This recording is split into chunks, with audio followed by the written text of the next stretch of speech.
Hi everyone, I'm Dave Rice. This is my presentation, Managing Digital Preservation by Managing Despair and Paranoia. In some ways, all of these things just go together, but I'm going to present on a few strategies I've used to develop archival workflows, and then I'm going to talk about a few open audiovisual formats.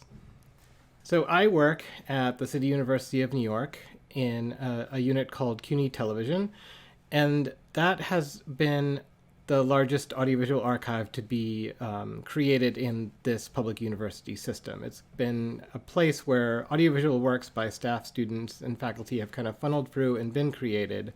So it's ended up being the largest audiovisual archive of the City University of New York. So we have a bit over 70,000 videotapes and over 3 million digital files.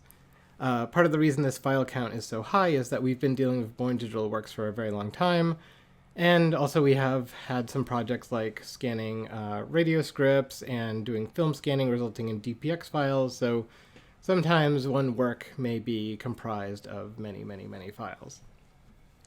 So when kind of looking over the collection as a whole and deciding where our obsolescence priorities are and like what is most at risk, I'd say that for the most part, anything that's on an analog videotape is very high at risk compared to the digital files that we have. So this has been a bit of a theme in our field.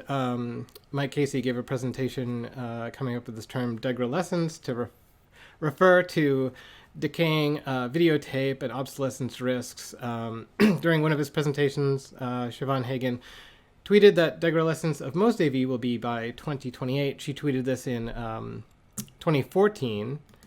The next year, somebody else seeing similar presentations tweeted about degradescence saying, fun to say, but it means that analog video could be unusable by 2027.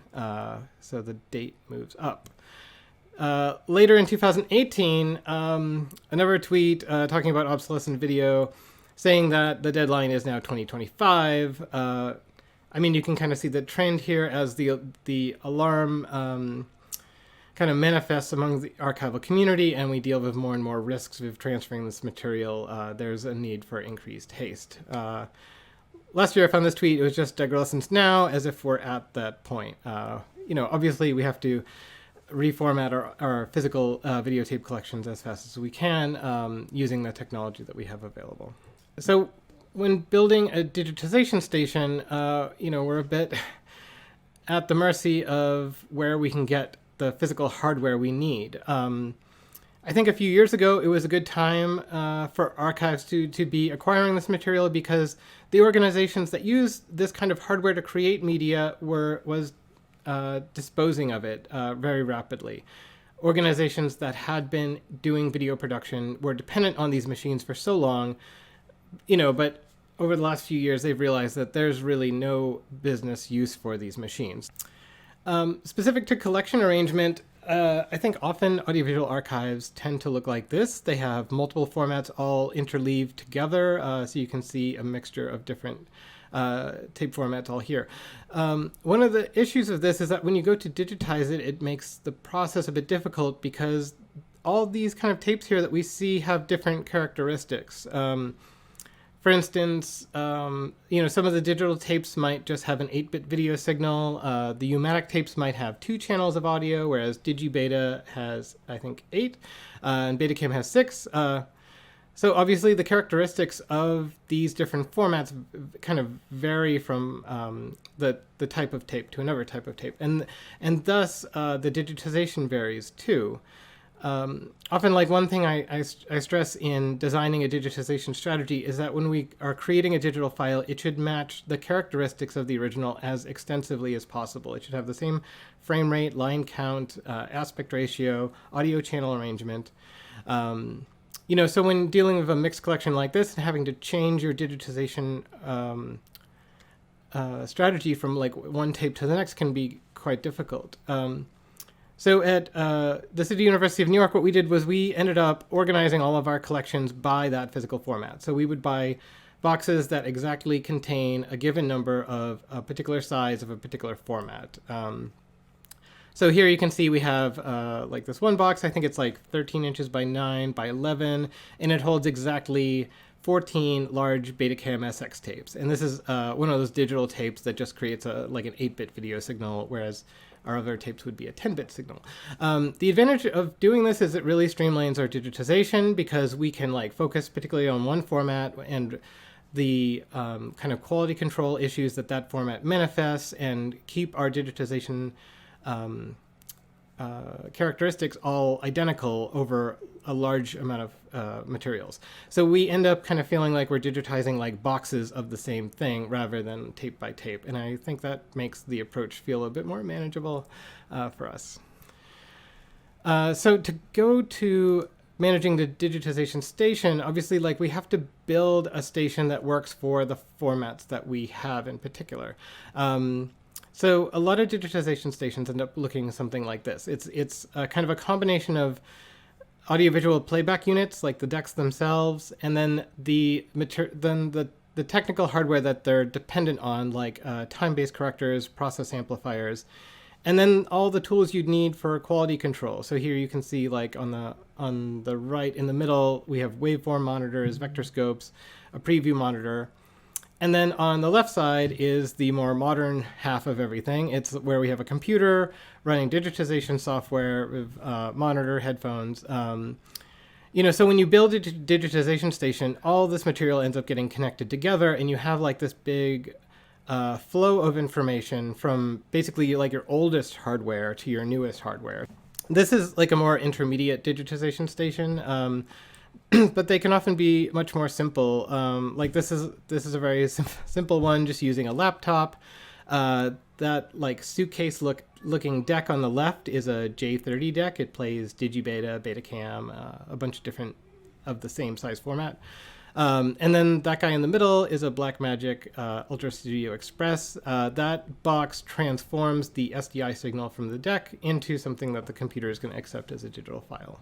And then here's kind of the strategy we have at City University of New York. So we have this kind of triplet of a Mac Mini, a DeckLink Ultra Studio Express card, and a hard drive. So we end up having like 5 of these triplets all together so that we can potentially digitize 5 things all simultaneously. I ended up working on a project using several components like FFmpeg, the software development kit for Blackmagic, and QC tools to organize together this open source tool called vRecord. So this is a picture of it running. Here's another one. It's it's intended to be like the result of a project for archivists to kind of take control over the tools we need for ourselves, because the communities that we have traditionally borrowed from are often not solely focused on audiovisual archivists, but are targeting larger communities that create and broadcast video. So a concept I find very helpful in developing archival workflows is this kind of distinction between a monolithic workflow and a microservice-based workflow. A monolith is, a bit of an all-in-one system that you don't necessarily understand how it works, or you can't really dig inside, but it ends up providing for most of your needs. Whereas a microservice-based workflow is kind of an array of individual tools that you kind of create, control, and put into an assembly line.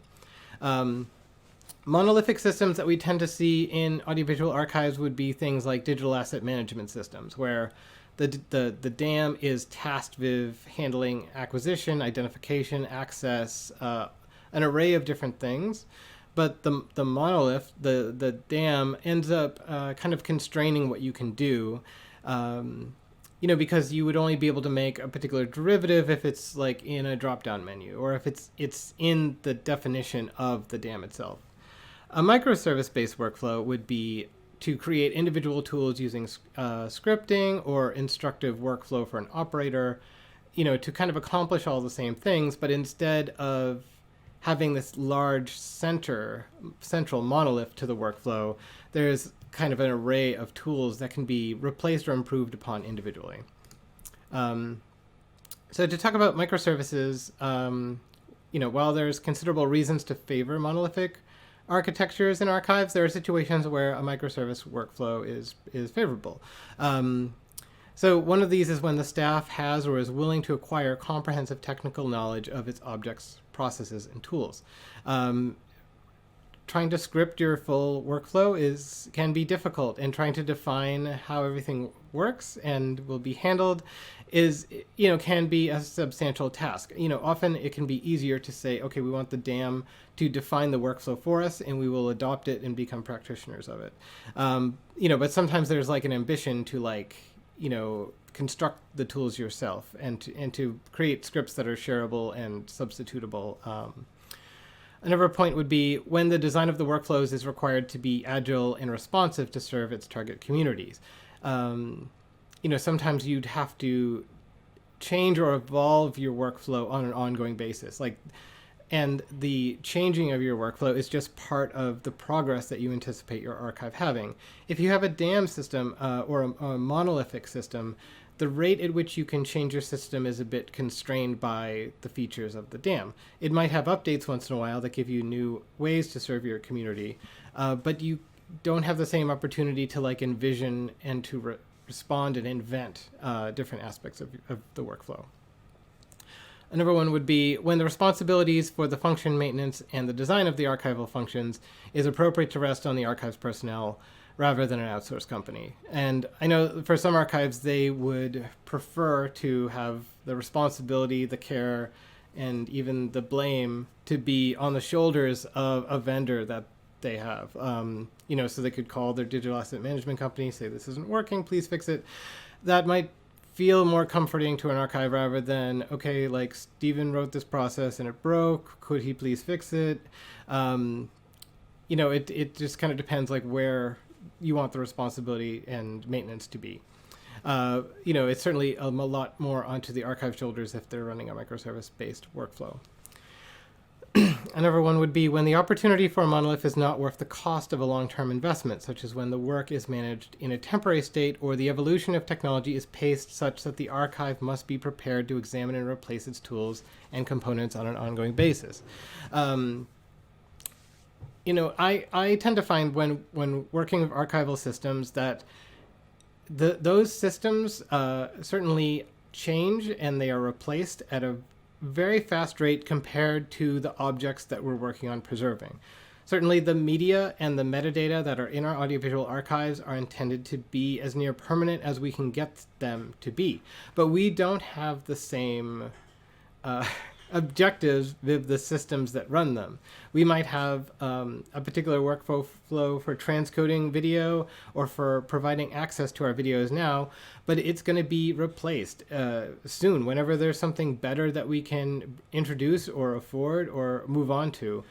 So while the media and metadata is intended to be sustainable and rather permanent, the systems are going to be replaced as soon as we have a better option.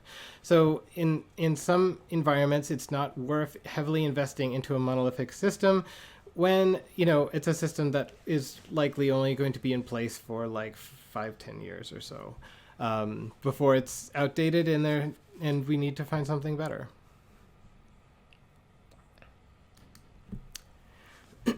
So to continue on this, talking about the concept of archival packages, I'd like to introduce a little bit of OAIS stuff. That would be the concepts of the submission information package, the archival information package, and the dissemination information package. So to go into that, I think one of the biggest areas where microservices serve to exist is when you have your submission information data, what are you adding to it to make the archival information package? So one example I use to show about this is with YouTube.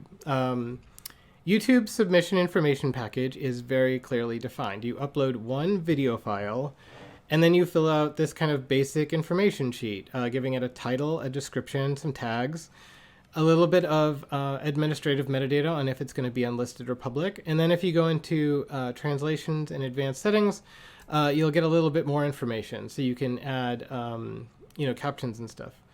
But when YouTube is then taking this material into its collection and managing it, it adds a tremendous amount of additional data to create its equivalent of an archival information package. It's adding automated captions, it's managing user reviews, it does content flagging to see if you have proprietary music in it, or you're just stealing television content. It also manages many different types of derivatives to support different types of playback environments. It manages like embed codes, short URLs, assessments of audio watermarks, view counts, statistics, technical metadata. Going from just the submission information package in YouTube, which is like a video of a very simple form, to the archival information package is a process that takes a tremendous amount of information management, processing, transcoding in order to get it to happen.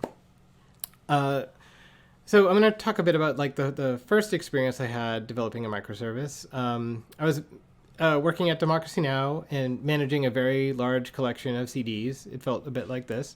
I had thousands of CDs, and basically I wrote up kind of a human run microservice. It would just be like I'm defining the process I'm doing to preserve the CD and to create this digital package I'm going to use to represent it going forward.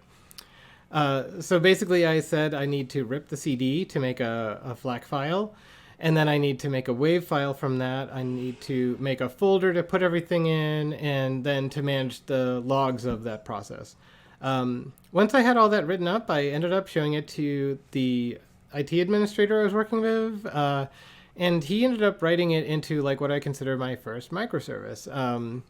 Which is just this little 18-line shell script, but this ended up like having a profound effect on me.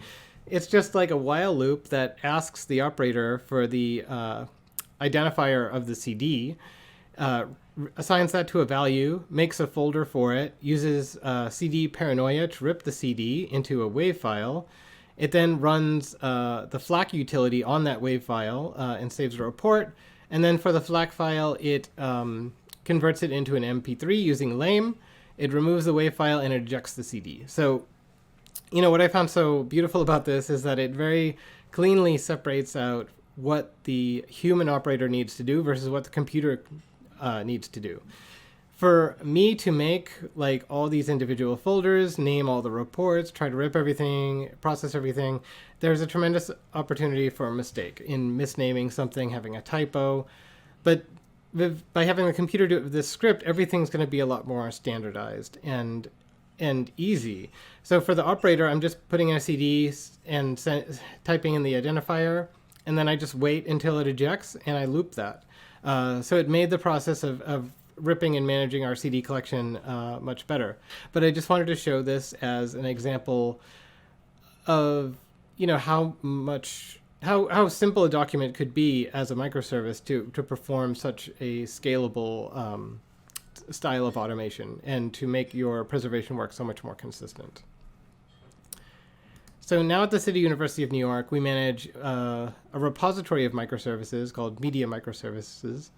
And this includes a bunch of little scripts. Like a microservice is really intended to be like a script or a set of instructions to take a defined input and create a defined output. It's just intended to do a very simple task. And then these are often like chained together in recipes. But we have microservices to create access files, to make technical metadata, to upload files, help facilitate quality control work, and to handle technical cataloging.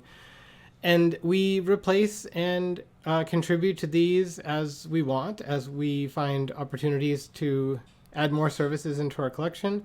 Kind of developing these is just like an ongoing part of what our archive is dedicated to.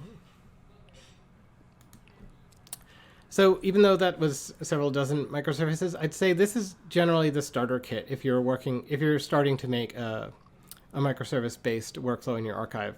The first one is you'd need a packager. You'd need something that's taking your preservation objects and putting them into a directory structure. The directory structure or the package is kind of needed to organize the preservation materials from the access files, from the technical metadata, so that everything has its place within the package.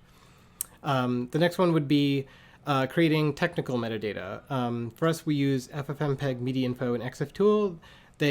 Those utilities, we just have them run on the preservation objects in the package to create those reports and store those reports within the package. It helps us a lot with auditing, and also keeping inventory of all the technical characteristics of our collection. So we know like how many codecs are represented in our collection and what containers and, what the trends are overall. Another key set of microservices is making derivatives. We'll also make checksums naturally because we want to be able to verify this package going forward. Some people use Baggett for this, which is just kind of like an open source utility that handles adding the manifest, validating packages. We use DF XML, Digital Forensics XML, which is kind of like Baggett, but it adds in a bunch of file attributes in addition to the metadata. And then finally, like this is kind of a microservice we just added, I don't know, maybe between a year or two ago, a microservice to validate the package. This would be a script that looks in the package and makes sure that everything makes sense, that the subdirectories that are in there are expected, that the naming conventions are okay. It makes sure that none of the files are like zero sized. If there's an access file, we make sure that it matches the characteristics that we expect it to do.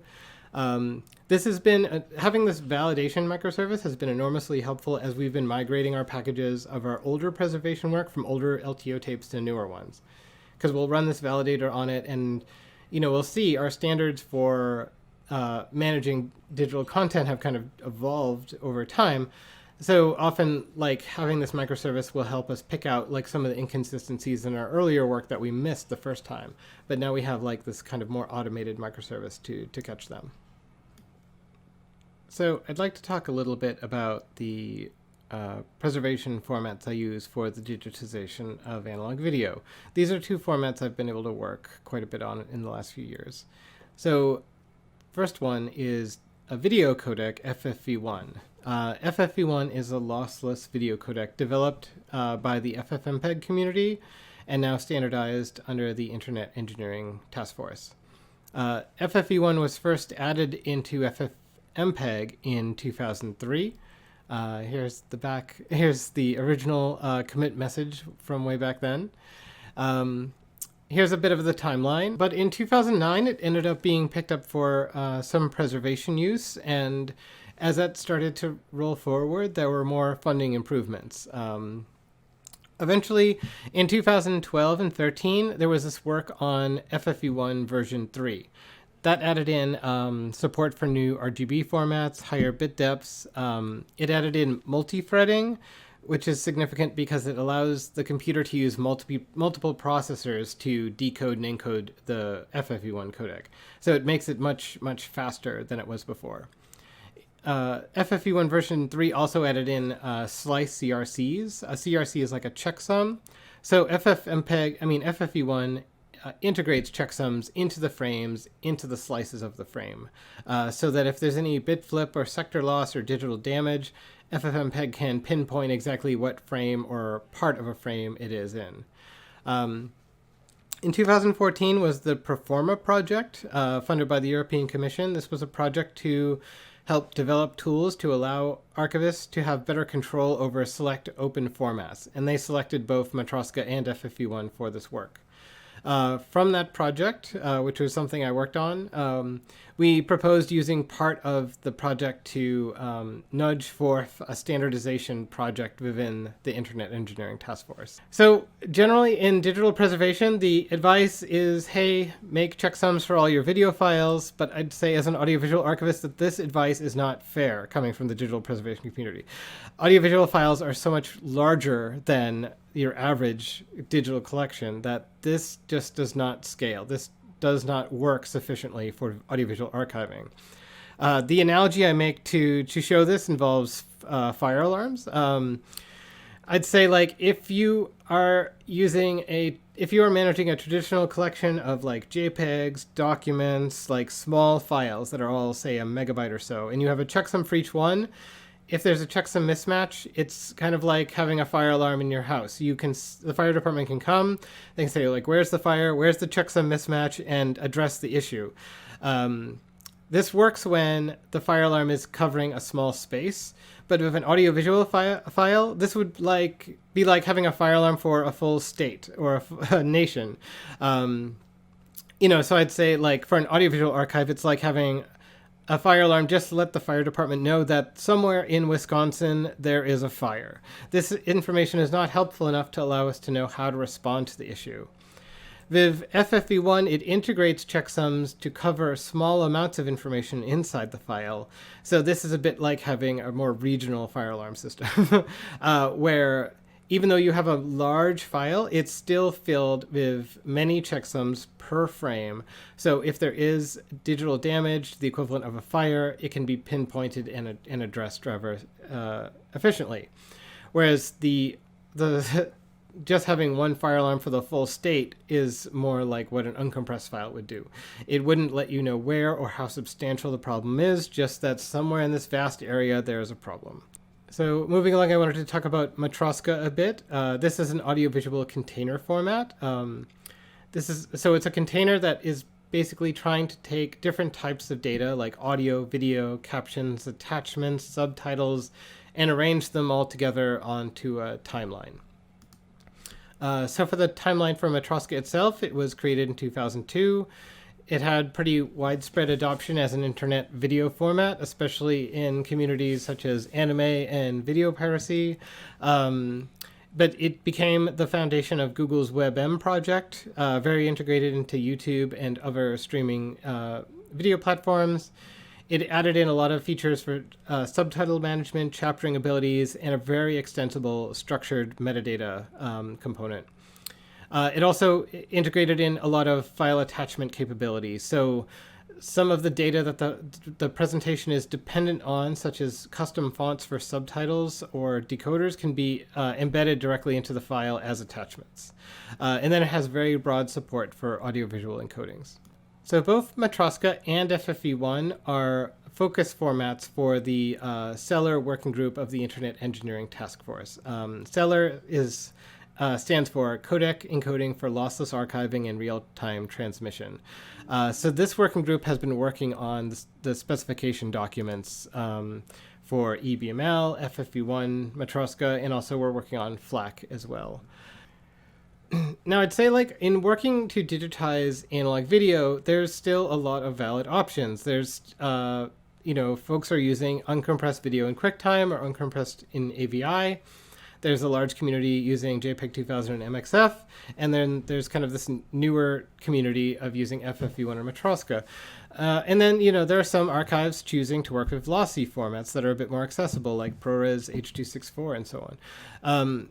I'd say, like, with the top options, at least, with FFV1, JPEG 2000, and the uncompressed ones, the advantage between all these options is that if they're implemented very accurately, one option could be switched to another. Like a JPEG 2000 collection could be converted to an FFV1 collection quite accurately and present the same data. I'd really stress using an uncompressed or lossless codec. I'd say the choice of which one you make kind of depends on the community that you want to collaborate with. Like JPEG 2000 MXF might be more associated with broadcasting communities, whereas FFV1 or Matroska would be more associated with like internet video streaming access and open standards. One part of the FFV1 and Matroska community, we've been trying to help organize this community for this symposium called No Time to Wait, which focuses on the kind of overlap between open media, audiovisual preservation, and open standards. These are some pictures from our first No Time to Wait meeting at the Deutsche Kinemathek. We'll be meeting in December in Budapest for the fourth No Time to Wait soon. Yeah, so at this point, I'd like to say thank you, and sorry I'm not there. Would have been nice. And if you tweet at me at Dericed, I can answer you later as time permits while I'm on vacation. Otherwise, thank you and enjoy your break. It was great to be here with you. Bye.